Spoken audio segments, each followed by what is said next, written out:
Hey, what's up, faithful subscriber? Thanks for checking out this video. I'm announcing a new series I'm going to be starting. I'm going to be doing a video journal of finishing the current game I'm working on, Nebulous, using the Unity engine. I'm hoping it's going to help me focus on completing this game. I haven't managed to get any work in the industry, mostly due to no social reference, no prior experience, yada yada yada. And as I created a company to defy all of those barriers of entry in the first place, I'm still committed to not jumping through those hoops just quite yet. So I just wanted to make this video real quick to kind of prep everybody on what I'm going to be doing with this series and what it's going to look like. So at the moment, I do have a little bit of work done on the game. I've been messing around, configuring how I'm going to approach referencing all of the objects together and how I'm going to organize all the assets in the project. So real quick, I will cover a few things that the game can do. Right now, I had a real splash screen going on, but because I decided to not go with visual scripting, it wound up getting broke a little bit. So let me see if I can actually yank this off real fast. Maybe I need to open up the graph here. If I change the alpha to 0, what does this do?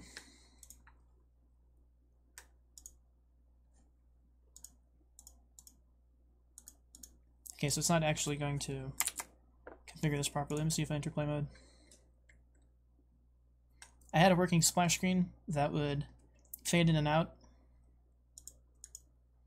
but as I'm seeing here, it's not actually changing the color properly.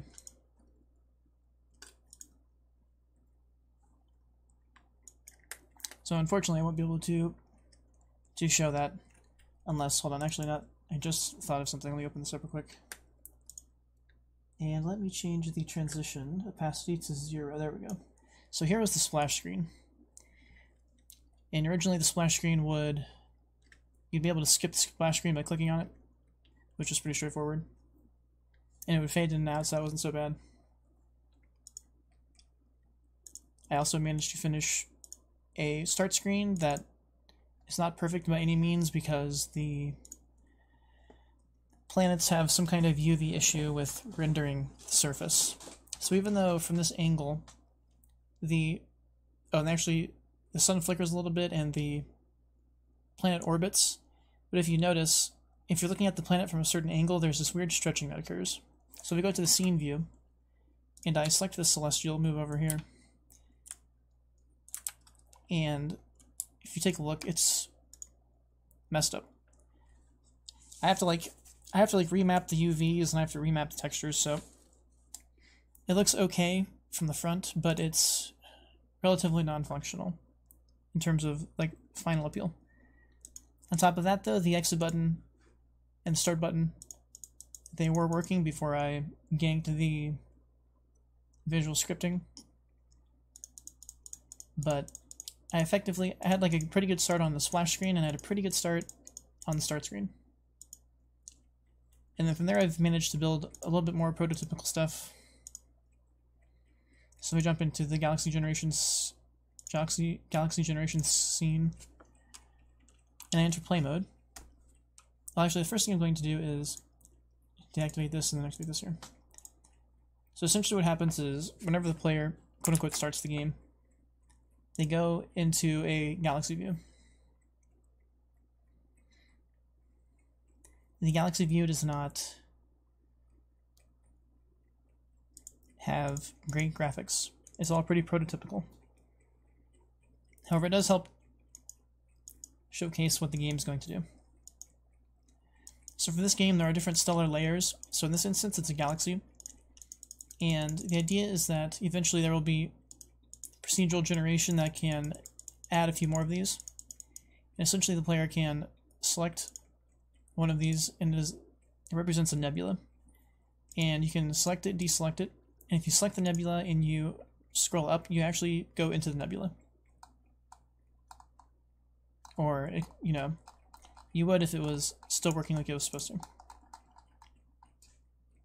So for some reason that's not working. So I'm going to turn off the galaxy and go back to this because it worked the other direction. So a little kink I have to work out. So real quick, so here we go, we got the galaxy. If I select the nebula, I can actually zoom into the nebula. So now I've entered the nebula, and nebulas have star clusters. So once again, with procedural generation, the idea is that there's going to be different star clusters going around. You can select a star cluster, you can go into the star cluster, and the star clusters have multiple star systems.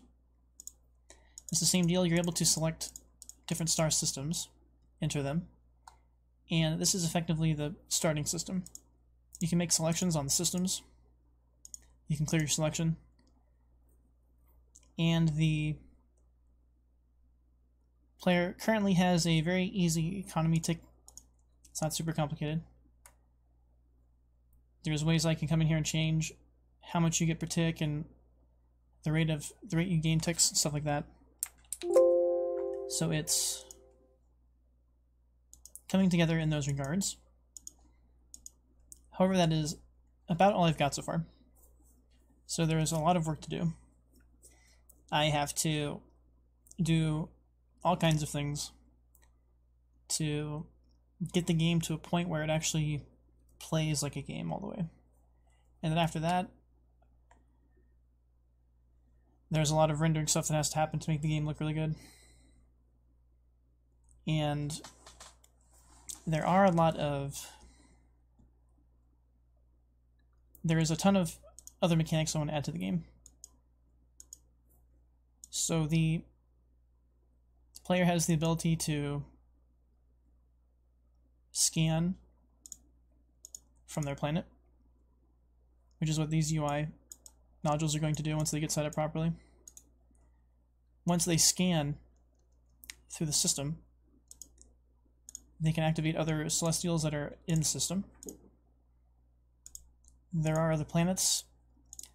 The idea is for there to also be other types of resources, large signatures and small signatures, things that are easy to scan down, things that are not easy to scan down, things that are cheaper to scan, things that cost more to scan. It would also be cool in the long run to get to a point where once you have scanned your system, you can actually zoom out, and from your system, look, here's a little bug here.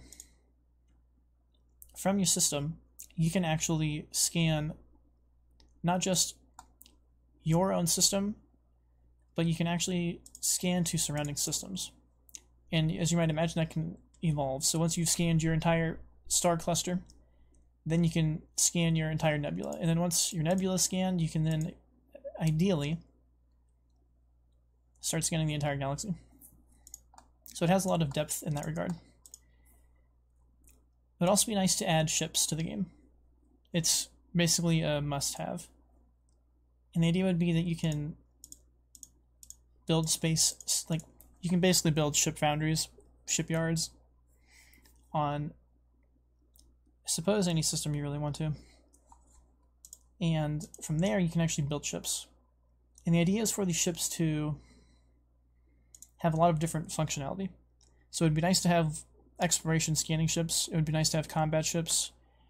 It would be nice to have resource gathering ships. So like if you scan down an asteroid field, it would be cool for that asteroid field to have like a unique resource that randomly generates, and then once you scan it down somehow, the player can send a ship to and fro to gather the resource.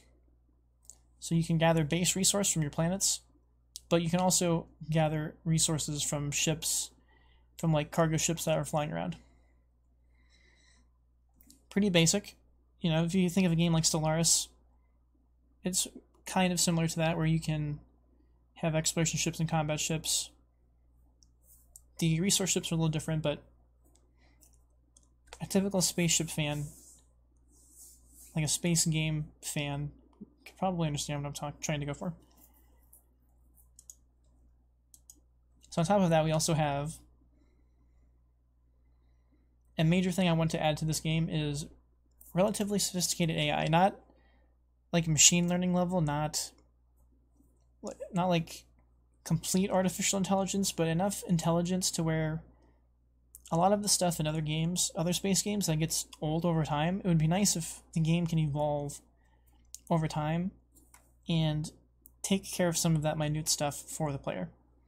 So the idea isn't that you can spawn a ship and like micro control your ship around. Instead, the idea is that when you spawn a ship, it essentially has an AI that deems where it's supposed to go. So instead of having to micromanage your ships, the idea is that the ships are always functioning within a certain type of plan. And that's a plan that I want the player to decide. So the player gets to kind of determine where the ships will flow. But the idea is that they don't have to micromanage every little ship. So that way they can set up a more vast experience for their empire by deeming ship flow, like like in Stellaris, for instance. If you get attacked on two sides, instead of having to micromanage your ships, you can essentially, in Nebulous, in this game that I'm making, the idea is that you can simply delegate half of your ships to both sides very easily, and then the AI will just flow your ships to the right places, wherever they're at. It's the same thing for your ships getting into combat. If the ship runs into a situation where it's just way too weak and it's going to lose, it can just turn around and leave by the AI. The AI, it doesn't have to you don't have to micromanage every ship. So there's ways that it would be fun to give the player the opportunity to invest in a tech system, and that tech system will increase the palpability of the AI. So the more you invest in your tech, which isn't you're not investing in AI, what you're investing in is leadership capacity or ship awareness or something like that, and the higher that is, the more the player invests in that, the better it will be at actually escaping situations that are losing situations. It's the same thing for your scanning ships and your economy ships. If something starts to shoot them, it would be lame to have to go through every little system and micromanage your ships that are under duress to get away. Instead, it would be really cool if the AI would just flow those ships to safety. So a way I've kind of tried to describe this is that it's kind of like thinking of it as a Nexus Wars game, where you have these lanes that flow out into the space, and the player doesn't have to sit there and micromanage the lane minions for them to do something, for them to have an effect on the game. The idea is that the player can more specifically just direct the flow of the lanes, and they kind of combat the NPCs in the game through the laning, through directing their lanes and stuff, which would allow me to make a game that is an RTS without the micromanagement, which is kind of what I'm going for. I'm going for a game that can feel like you're playing a real-time game, but not require the micromanagement, the intense micromanagement, which will be much more enjoyable and interesting. And it's just something I feel like having in Stellaris that I can't get in Stellaris, or in a game like Endless Space, or Master of Orion. Those games break down after time, because once your empire expands, you have to start doing much more micromanagement. So the idea is to break through that using some interesting AI, and give the player the ability to sort of flow their empire, not necessarily micromanage every little thing. Which I think is something this game can be very unique with. Let's see, what else should I cover here? I obviously want the game to look better than where it's at right now. It's very prototypical. I want to give the player the ability to design their ships. It's something I geek out on in Stellaris. It's something I geek out on in the other games also, is being able to make your ships is cool. So it'd be cool to have a ship designer feature set up. This creates a very, very cool dynamic in this game where you can choose two very different play styles, or you can choose two spectrums of a play style and anything in between. One of them is to invest in lots of little ships, and you let the ships go out and do what they want to. The other idea is you can invest everything into like one giant ship, and it can go from being an RTS Empire expansion game, and it can shift within the exact same game to being a very interesting single player experience where you're investing everything into like one super ship, which feels really cool because it feels like you're playing Stellaris, but you actually get to control the ships from first person, or choose to not do that if you don't want to. So it's cool that the game can give you some diversity of choice. And that's going to require a lot of pretty solid mesh generation, procedural mesh generation, because the player is going to have to be able to just morph their ship whenever they can afford to. So I can't just run at this with models from Blender or something. I can't just get an artist to make a couple of pieces for the game. I have to be able to dynamically recreate everything as the player needs it. And on top of that, if there's sub-factions or opposing factions in the game, they're going to need to have their own unique style of ships that are also modelable in that sense.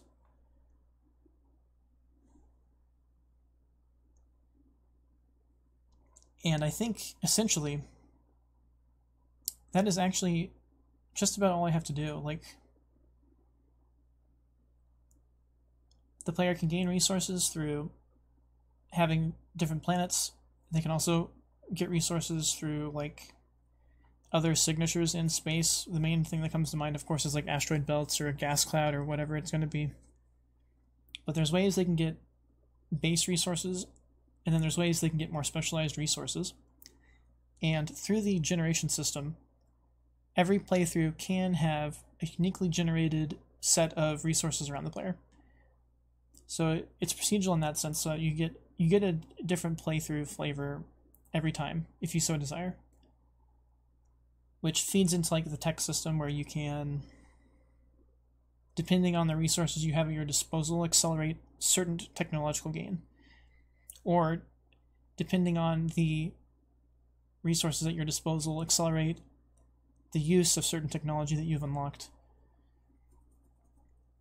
Okay, so that's another thing I should probably describe is the tech system. So, one of the sort of fatal flaws in the other space games, Stellaris, Masters of Orion, Endless Space, those kind of games, is the tech system caps out. So eventually you get to a point where, like, you reach the top of the technology's potential. That is something I want to do different in this game for sure. My idea is to not have super specific tech defined, to where you can essentially just research all of the specific tech and you eventually run out, which I understand why those games do that. It gives them a finite amount of tech, and the artists can work on the art, and everybody can plug everything in. The idea for this game is to have an infinitely scalable tech system, which is not something I've seen in other games that I've played, other space strategy games. So instead of having like some kind of tech that does like a one-off buff to something in the game, the idea is that like every stat the player can control can be infinitely buffed depending on how many resources the player has. So if the player wants to increase their scanning frequency, they can go to their tech, they can invest into getting to like the next level of scanning frequency, and then once they've invested enough, they'll then have that capacity. And my idea is for there to be no limit on this, which means that it comes down to the player's computer, hardware, and how optimal the code is created. But the idea is that you could probably push it pretty far, and it would always feel like you're deriving your own technology. And if you invest in a tech build, you're not sort of pigeonholed into a strategy where once you max out all the tech, you have to go do stuff. You can always invest into your tech even more. So it's never about it. The idea is that you can't max out your tech. So as long as the computer resources, like, don't run out of memory, which I imagine would take a very long time to do, essentially the player has complete control over fine-tuning their empire's capabilities. Any stat that the player has access to, essentially the tech system gives them the ability to buff everything from like ship speed to scanning range to like warp power to ship displacement. Every single thing, the idea is that the player has control over that. So if they want to make some kind of empire that's like a super scanner empire that doesn't conflict as much, they can do that. If they want to make like a really economical empire, they can do that. If they want to make a super combat empire, they can do that. It really does just come down to what the player wants to do, which once again opens up tons of options for the player. And they have the ability to devise all kinds of different strategies. The only thing that would really limit them would be the randomly generated resources at their disposal. And essentially that is essentially what I need to get done for this game. I need a solid tech system that works as I described, which globally buffs stats on ships. I need the scanning system set up to identify cosmic signatures. And the idea is like, if this planet can scan, if it's a huge planet over here, there's a good shot that it'll emerge very easily because it's so large, but the idea is to have different sizes of anomalies. So if there's an anomaly that's really tiny over here, the scan might get this planet on the first try, but it might only get the signature to like 25% on the second try. And that leaves it to where the player they get to choose if they want to focus on those smaller signatures, scanning them down, because they would take more economy. They would require more scanning frequency. So it's a pretty solid player decision. And that would be very important for giving the player a lot of extra choice off the bat. That is something that would be really cool about this game, is that it doesn't really take anything away from the player from the get-go. The only thing that really gets limited from the get-go would be like ship displacement, like how big your ship can be. Besides for that, like, the tech system is pretty open. There might be a few resource-specific techs that you need to get, or that you have to have certain resources to do. That would be cool. Outside of that, though, like, everything is just kind of limited based off of your economy.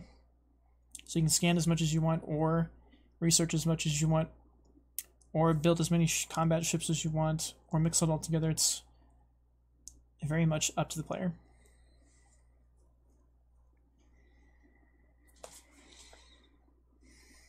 There's something else I was going to say. I kind of forgot what it was going to be. It would be nice to add some, like, when I select stuff, it would be cool to bring up like a little info box on the side. That'd be pretty cool. If the player does choose to like command a ship, it would basically turn into like a first person. You'd basically be controlling a ship first person. I probably wouldn't put them inside of the ship just due to how much extra rendering stuff that's going to be, but you'd basically have third-person control over the ship no matter what size it is. So it'd be like in Solaris, you just get to make a ship, and you design the ship, and then you get to then control the ship. And the ship itself, if you build it a certain way, can actually have its own scanning capacity. So you could do the scanning mechanic from your planet or from a ship that you build.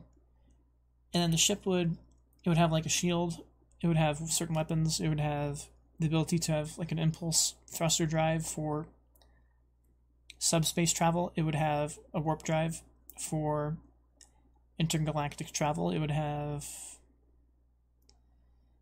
potentially it could have a few other things, like it could have like a boarding party crew for defending against boarding parties or for boarding other ships.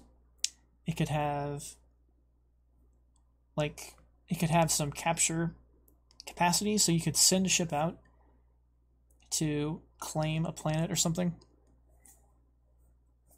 There's a lot of different things it could be, and the key is that it wouldn't be like in Stellaris or the other games where you have a ship hull and then the hull is essentially locked to a certain subset of choices. In this game, it would be really awesome if the player could design the whole ship. So if they just want a just engines and scanning ship, they can do that. If they want a just weapons and shields ship, they can do that.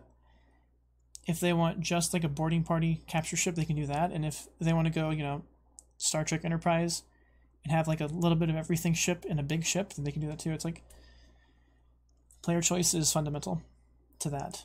And then on top of that, to maximize player choice, if the player wants nothing to do with making ships, it's another one of those things where they can invest in their economy and in their technology, and the game can design their ships for them. So nobody, the idea is to not shoehorn the player into any particular stratagem. They can play the game in a lot of different ways and succeed with the game in a lot of different ways.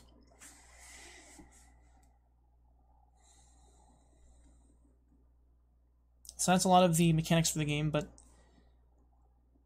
even if you have all of that, if you've got the scanning, if you've got the ships, and you have the tech system, and you have the economy through scanning down different resources or gaining planets, you can also invest in a planet. So you can invest in the planet's capacity to produce more economy. You can invest in the planet's capacity to build more ships, or to defend itself, or to whatever it's going to be. The planet can do, your planet can do all of that, and then if you find another planet that's unclaimed, and you claim that planet using a ship or whatever, you can then, of course, add stuff to that planet if you want to. So you can make it an economy planet, or you can make it a mixed planet for scanning ships and more economy, trading center, whatever. You can do all that stuff. All of that doesn't feel very useful if there isn't some kind of resistance in the game. So it's inevitable that at some point I'm going to have to come up with opposing factions that exist in the game space. I've got an idea for 2 different sets. Essentially, there's minor factions that you can scan down, they're more akin to pirates and raiders and stuff. They're not a developed economy, but there's stuff that you have to deal with along the way. The other idea is to have certain sectors of the galaxy be under control of specific NPCs. And I'm not sure if they are going to be completely procedural in the terms of you have a random number every time and they are random every time. It might be easier to just build 3 or 4 major factions to oppose the player and just put them in the game. If they could have some procedural elements for the ships they use, but they would follow a pattern more than completely random NPCs. In Stellaris, it's pretty random. It picks a bunch of random ones and then it plugs them into the space. That could happen, depending on how I build the system. So it's not out of the question, but I haven't decided yet how I want to do that. It begs for a narrative. It begs for humanoids, humanoid arts, humanoid models, stuff like that. So it might be something that I keep really simple for this iteration of the game. But the player is going to need some kind of resistance. And that's essentially where it's going to come from. And on top of that, because of having the other factions, that opens up having diplomacy. So you can also invest in diplomatic ships, diplomatic tech.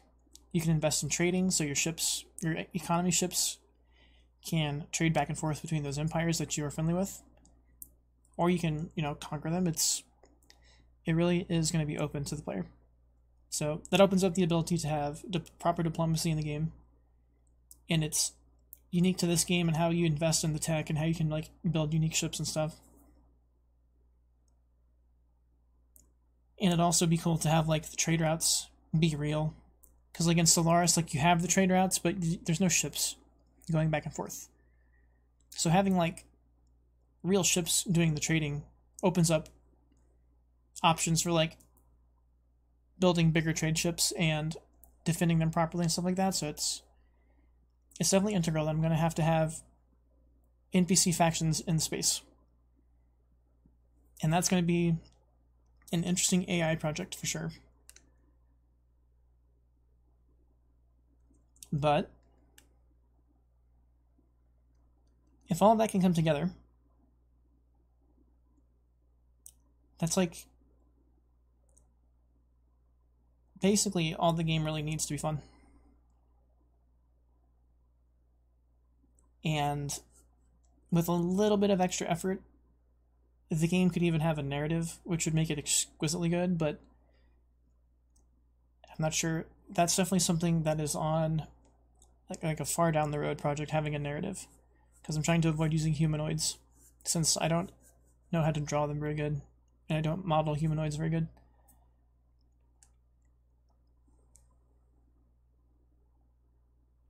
And then on top of that, there are some rendering things that are going to be required to make the game palpable. Like, these white circles aren't going to cut it. I get that part. The black background's not going to cut it. If I'm like looking at a nebula, like, it needs to look like a real galaxy, and if I'm in the nebula, it needs to like feel like a nebula. So the only other thing that I guess I could mention is it would be cool to put, and this kind of defies how it works in our actual galaxy in real life, but I might be able to make the nebula have like essentially act as walls and corridors. So you could have a nebula that like doesn't just let you fly in any direction you want to. You have to go down certain lanes in certain sense to travel through the nebula. So if you like want to get out of the nebula, you might have to go like a couple different directions and then get out of it. However, in real life, they're like nebulas. They look like a nebula from far away because of the dust particles, but when you start to get to the nebula, you don't notice the particles anymore and you just fly through it. So I haven't decided yet on if I'm going to do that. It would add some extra strategy to the game where you can have choke points and stuff. So that might be super crucial for making a game like this, but that's like that falls into rendering super hard because you have to like procedurally render the gas clouds, and then they have to like match up when you switch between tiers. So it would be way easier to just not have that. So I have to consider if I want that or not. And then after that, it would be nice to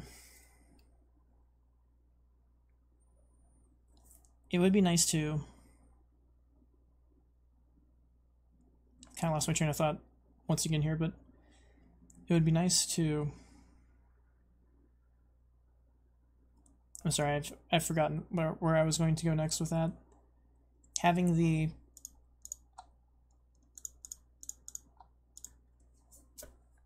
nebulas work like that would add a cool dynamic to the game, but it's a lot harder to make, and it's like it's not even actually like physically correct. So I'm in debate about that one. Okay, now I remember what I was going to say. The other thing is like I'm probably not going to use any physics for the systems. So like I'm not planning on having this planet physically accurately orbit the sun using physics or anything like that. And to the same degree, like I'm not planning on having the star cluster of multiple stars like orbiting around each other accurately or anything like that. That's not the plan right now. So super hyper accurate physics is not on the table at the moment.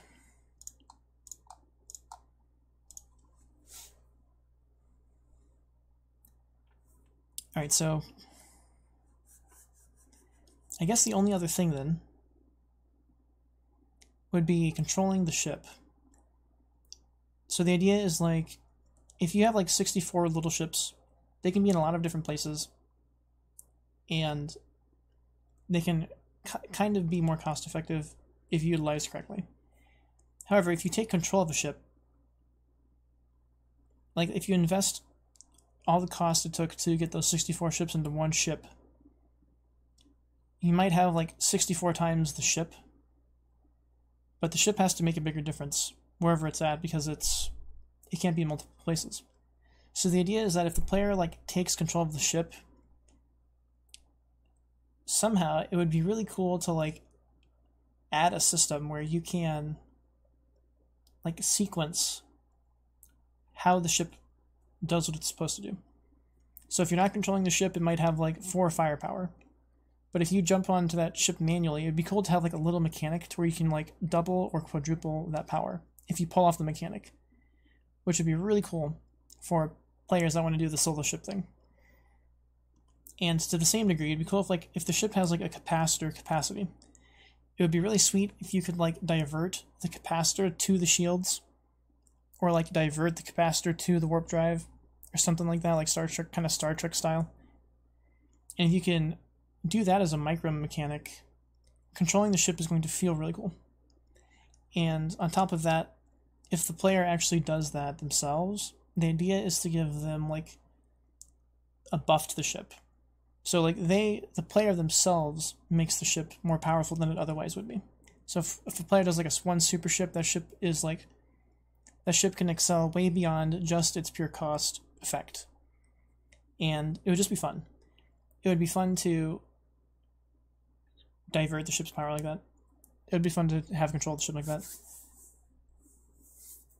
Alright, so one thing I failed to mention is that my plan is to make these sessions be about an hour long each. And essentially, once I actually start doing the work on the game, the idea is to not explain everything like I've done in my other series, where I was explaining a lot of stuff for educational purpose. The idea is to just blitz through making the game, but kind of use this series as like a digital rubber duck of sorts. Plus since I'm kind of on the spot here in front of everybody, my hope is that it's going to make me focus differently.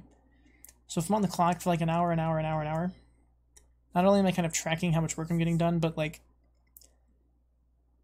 it's going to just kind of put me under the microscope to a certain different extent. So I'm hoping it'll kind of serve me in that regard. And then there are other people who have done series like this, and it is interesting seeing other people struggle through making games. So I hope that I can provide something of value to you. I also hope that this can help me out as well. It would be nice. So if you are interested, if you wind up finding this game interesting, and as I build the mechanics up and you see how it works, it would be really cool if you would help me out by supporting me on my Patreon. There's a tier that's only $3.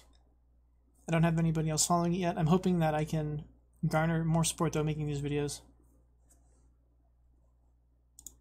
So for now, I think I'm going to call it on this intro video. I wasn't planning on it being 40 minutes. I was not planning on describing everything that the game is supposed to do, but hopefully you'll be excited about it. Alrighty, the next video I'm going to make, I will just be building for an hour, and then at about 55 minutes or whatever, I'll probably cut it and then take a break and then jump back on, and we'll just wash, rinse, repeat that, and we will see how many hours it takes to get this game to the point where I can get it done. That's the eventual goal for all of this. So for now, I'm going to end this intro video, and I'm going to start up another one where I start working on the game. So thank you very much if you've listened this far. See you in the next one.